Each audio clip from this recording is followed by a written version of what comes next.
Grid live on air and streaming online through YouTube, Facebook Live and at aljazeera.com. Now, two women in the Indian state of Kerala have defied a long-time ban on entering a Hindu temple.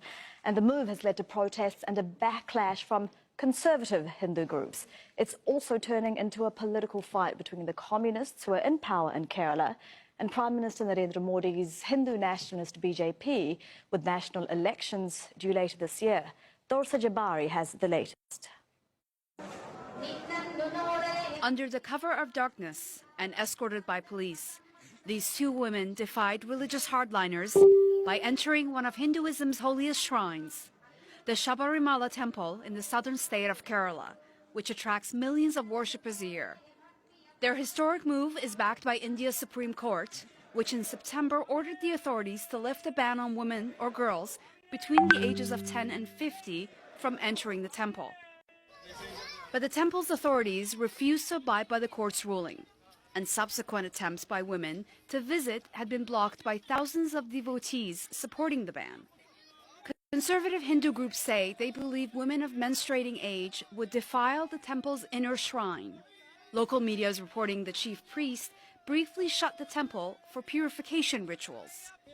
It is clearly an issue of politics and electoral politics. Why I am saying this? After these two women entered the shrine there in Ayyappa temple there, the atmosphere in that temple premise is so peaceful. The devotees were there when these women were entering. They did not object. They did not resist. They were very peacefully, silently allowing these women to go and worship before God Ayyappa. The Kerala state president of the Hindu Nationalist Party claims that these events are politically motivated. The BJP has been saying local government orchestrated and planned what happened.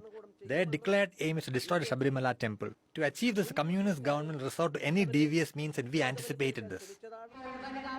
On Tuesday, millions of women from across the state formed a 620-kilometer human chain and called it the Women's Wall.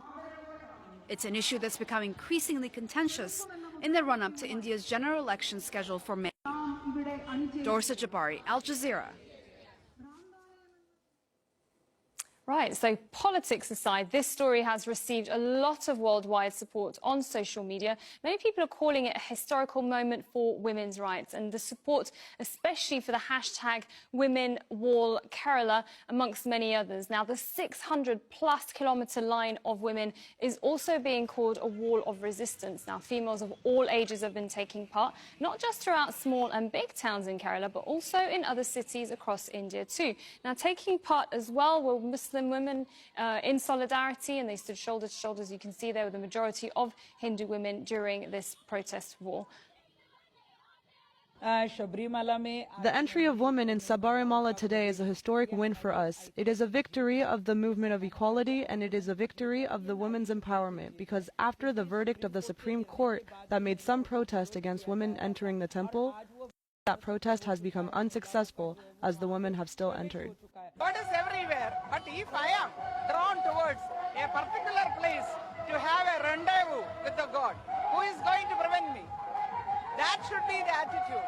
This is for boldening the women folk.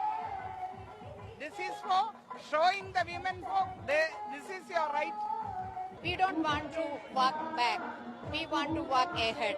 And we want gender equality and gender justice. The most significant factor of Women War is that 5 million plus women, irrespective of religion, caste, creed, class and age, have united for their constitutional rights and led the protests on their own.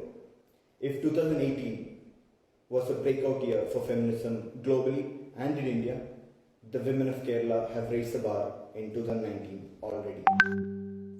So as you can see, there's some very feisty voices, including that of men, but the number of women taking part in the wall was much higher, actually, than planned. In fact, it was organised by the Communist Party, who are in power in Kerala at the moment. But some people have been sharing their own photos of those taking part in the wall. And this one is actually by someone called Musa, who tweeted this picture of his baby niece. And Kerala's Chief Minister, Pinarayi Vijayan, also honoured the women in a Facebook post, even though it is written in Malayalam, but he calls it the biggest movement in India to protect women's rights as per constitution and against those denying gender equality.